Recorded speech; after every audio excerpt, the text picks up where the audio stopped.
Bismillahirrahmanirrahim. Assalamualaikum warahmatullahi taala wabarakatuh. Alhamdulillahirabbil wassalatu wassalamu ala asrafil anbiya'i wal mursalin wa ala alihi wa sahbihi rasulillah ajmain amma ba'du. Baik, perkenalkan nama saya Amir Rafiqa, NIM 2586137013 sebagai salah satu mahasiswa magister di Institut Agama Islam Muhammad Adim Jambi.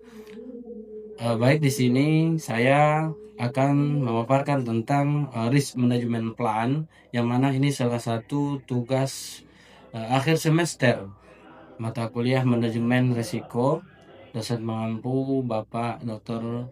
Kompri MPDI yang kami hormati. Baiklah, di sini saya akan menjelaskan tentang koperasi di Pondok Pesantren Subul Salam bertepatan di Desa Pulau Raman, Kecamatan Morasiau, Kabupaten Merangin, yang mana Koperasi Pondok Pesantren Subul Salam ini merupakan salah satu unit usaha yang dimiliki dan dikelola oleh Pondok Pesantren Subul Salam sebagai bagian dari upaya mewujudkan kemandirian ekonomi pondok pesantren.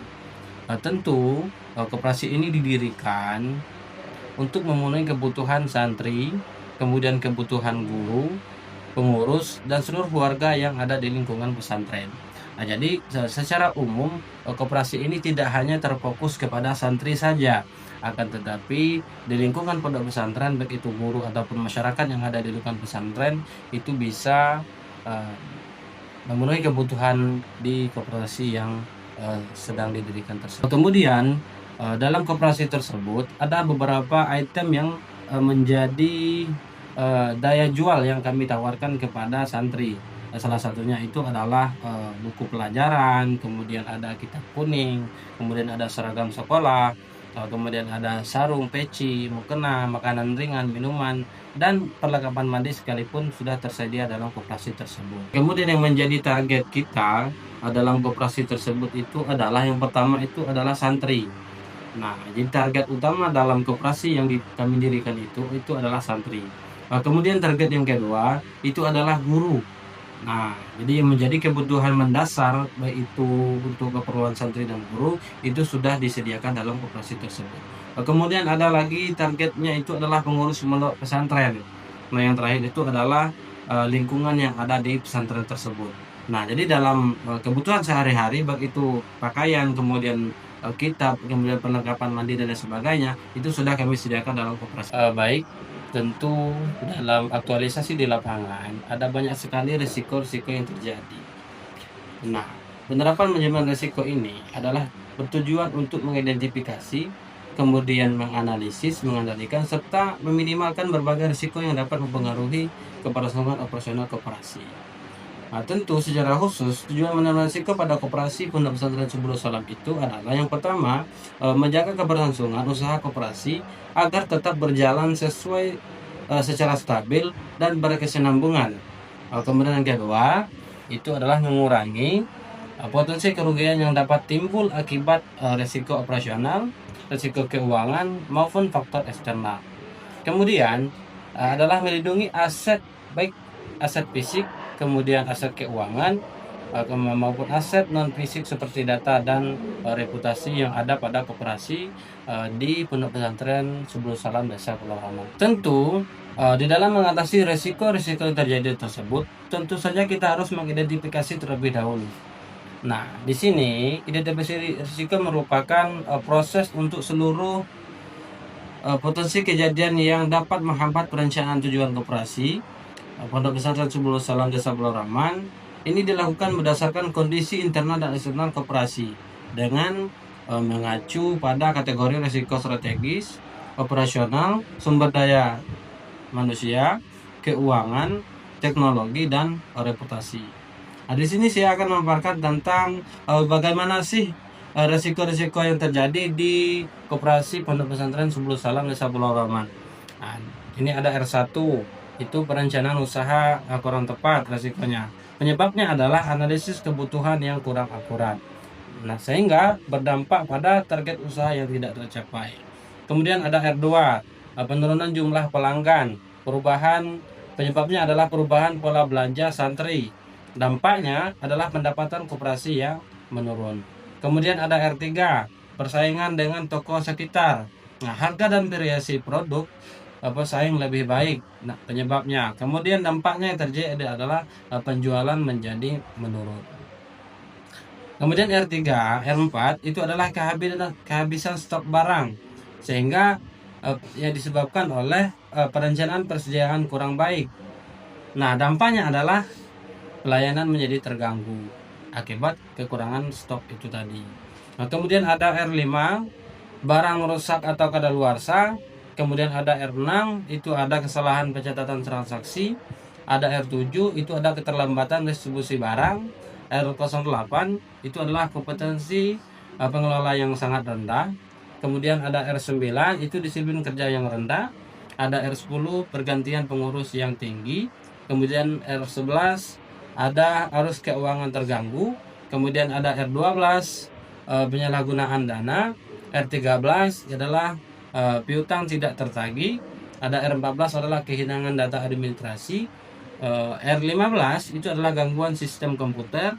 R16 belum menggunakan sistem digital. Ada R17 adalah ketidakpatuhan terhadap regulasi koperasi. Kemudian R18 adalah dokumen administrasi yang tidak lengkap. R19 adalah keluhan pelanggan meningkat. R20 adalah citra koperasi menurun. Di sini saya akan memperlihatkan apa sih resiko-resiko yang terkategori levelnya itu tinggi, kemudian resiko-resiko yang levelnya itu sedang, kemudian resiko-resiko yang levelnya itu rendah. Nah, ini sudah saya perlihatkan dengan jelas, gambarnya ada di depan.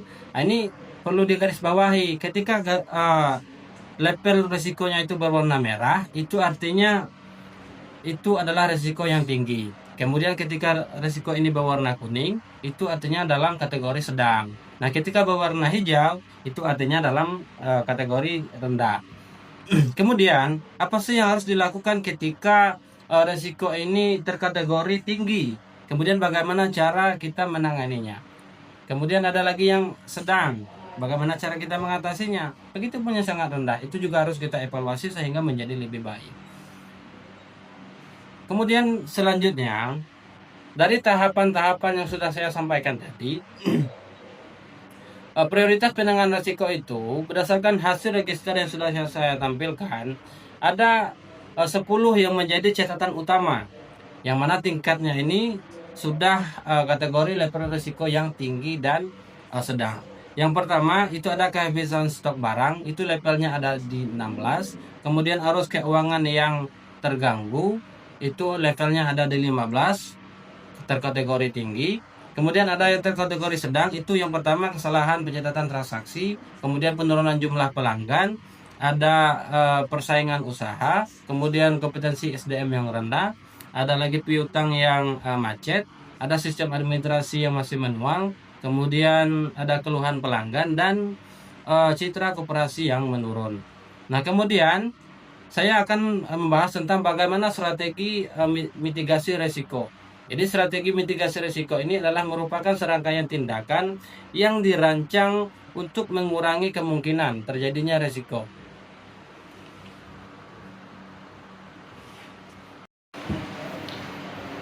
Dari berbagai risiko yang sudah saya paparkan tadi, kemudian ada namanya strategi mitigasi risiko, yang mana strategi mitigasi risiko ini adalah merupakan serangkaian tindakan yang dirancang untuk mengurangi kemungkinan terjadinya risiko maupun dampak yang ditimbulkan terhadap pencapaian tujuan dalam koperasi tersebut.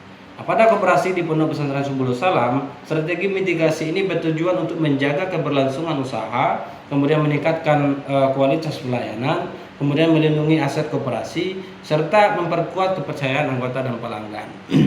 Nah, ini saya akan jabarkan beberapa kategori mitigasi berdasarkan kategori risiko. Yang pertama ada risiko strategis.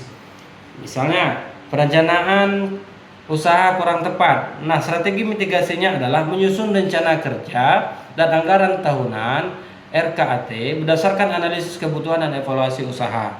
Kemudian harus ada penanggung jawab, ditanggung jawab oleh ketua koperasi.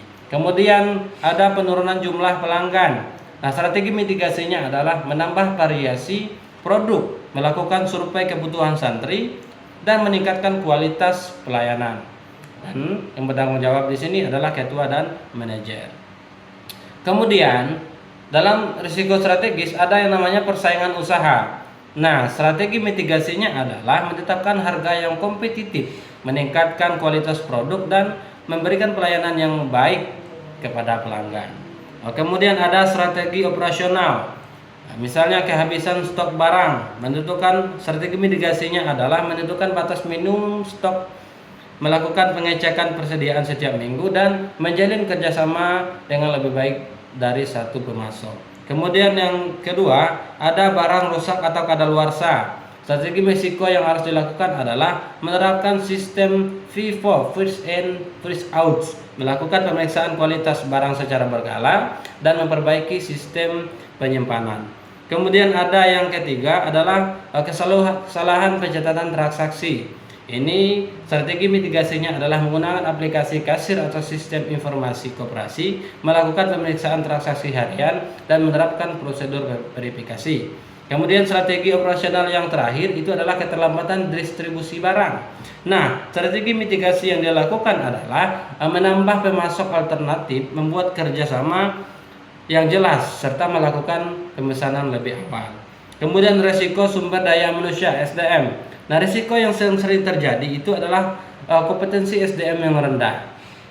Maka, strategi mitigasi yang dilakukan adalah menyelenggarakan pelatihan manajemen koperasi, administrasi pelayanan pelanggan, dan literasi digital secara berkala.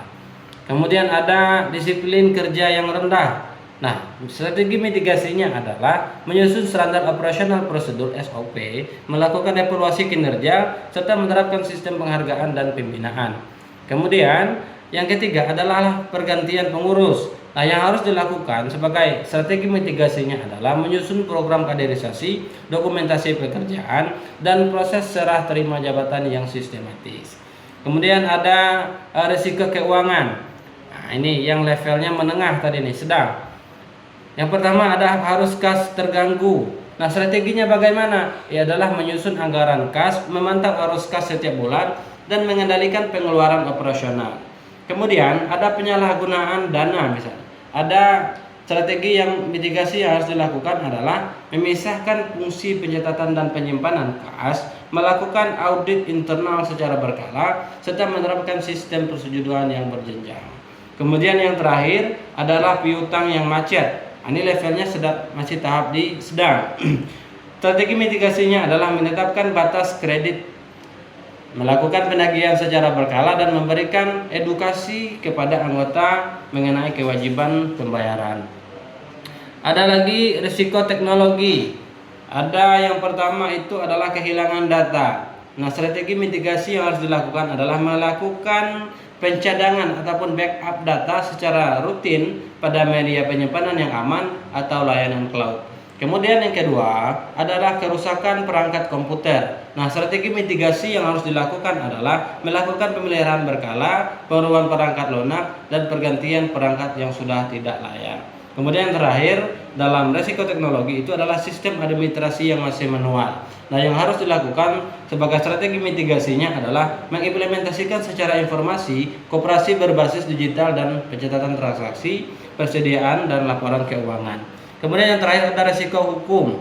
Yang pertama adalah ketidakpahaman terhadap regulasi. Nah, strategi mitigasinya yang dilakukan adalah mengikuti perkembangan peraturan perkoperasian, kemudian penyelenggaraan sosialisasi regulasi, dan memastikan seluruh kegiatan sesuai dengan ketentuan hukum.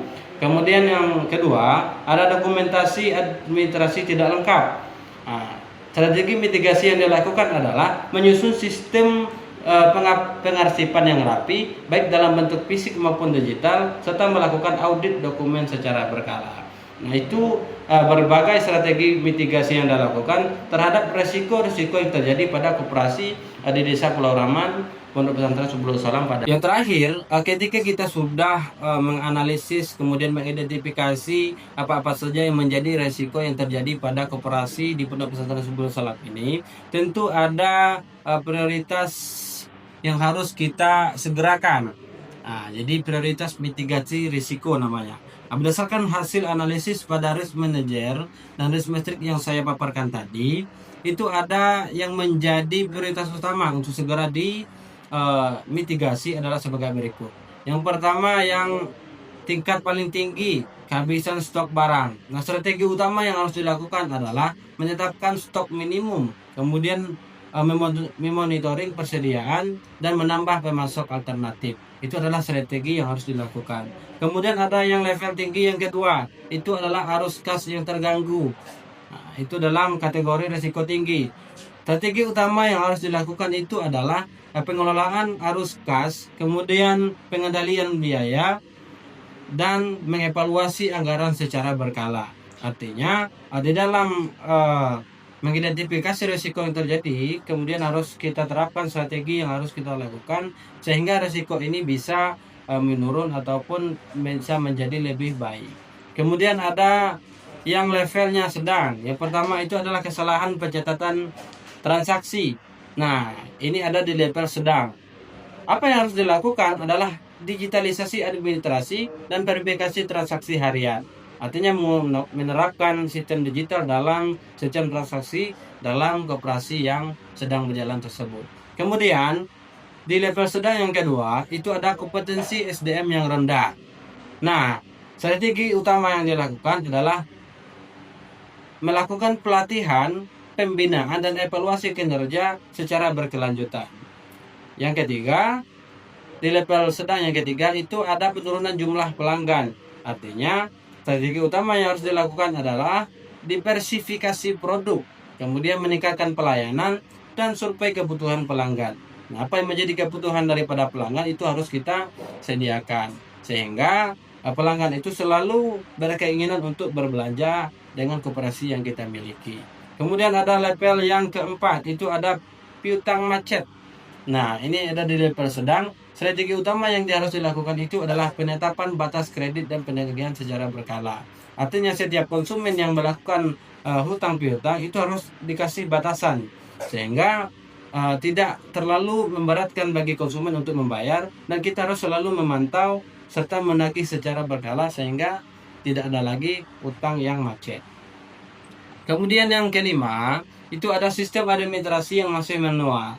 Ini di level sedang. Nah, bagaimana cara kita menanganinya? Adalah dengan implementasi sistem informasi koperasi berbasis digital. Artinya yang manual dicatat menggunakan buku, kemudian lupa kita catat dan lain sebagainya. Itu adalah salah satu sistem administrasi yang masih manual. Nah, hal yang harus kita rubah itu adalah bagaimana koperasi ini bisa menerapkan sistem digital sehingga di setiap transaksi bisa kita audit dan kita evaluasi secara berkala. Kemudian ada yang terakhir itu adalah keluhan pelanggan. Nah, yang harus dilakukan terhadap keluhan pelanggan ini adalah peningkatan kualitas layanan dan tindak lanjut terhadap setiap keluhan. Artinya setiap keluhan yang dilakukan oleh pelanggan terhadap koperasi itu harus kita tingkatkan kualitas pelayanan dan tidak lanjuti terhadap keluhan yang telah disampaikan dengan kita nantinya. Terakhir itu adalah kesimpulan dan saran. Jadi dari yang saya sampaikan tadi, berdasarkan hasil identifikasi, kemudian analisis, evaluasi, dan penyusunan manajemen risiko pada koperasi di Pondok Pesantren Subul Salam, dapat saya simpulkan bahwa penerapan manajemen risiko merupakan langkah strategis dalam mendukung tata kelola koperasi efektif, transparan, dan berkelanjutan. Nah, hasil identifikasi menunjukkan bahwa setiap kegiatan koperasi memiliki potensi risiko dengan tingkat yang berbeda-beda. Oleh karena itu, diperlukan upaya pengendalian melalui strategi mitigasi yang sesuai dengan tingkat prioritas masing-masing risiko. Penyusunan risk manager, risk matrix, strategi mitigasi, dan rencana kontingensi serta monitoring dan evaluasi menjadi instrumen penting dalam mengurangi kemungkinan terjadinya kerugian serta meningkatkan efektivitas pengelolaan usaha koperasi. Mungkin itu yang dapat saya sampaikan. Banyak salah ucap, salah kata yang saya sampaikan tadi, mungkin dalam mengidentifikasi masalahnya kurang tepat, kemudian strategi mitigasinya kurang bagus. Itu adalah kesalahan murni dalam diri saya pribadi. Tidak dapat dengan yang saya sampaikan, kepada Allah saya mohon ampun, kepada semuanya saya mohon maaf. Masabaka min hasanati faminallah, wa masabaka min sayyi'ati famin nafsi. Wabillahi taufiq wal hidayah. Wassalamualaikum warahmatullahi wabarakatuh.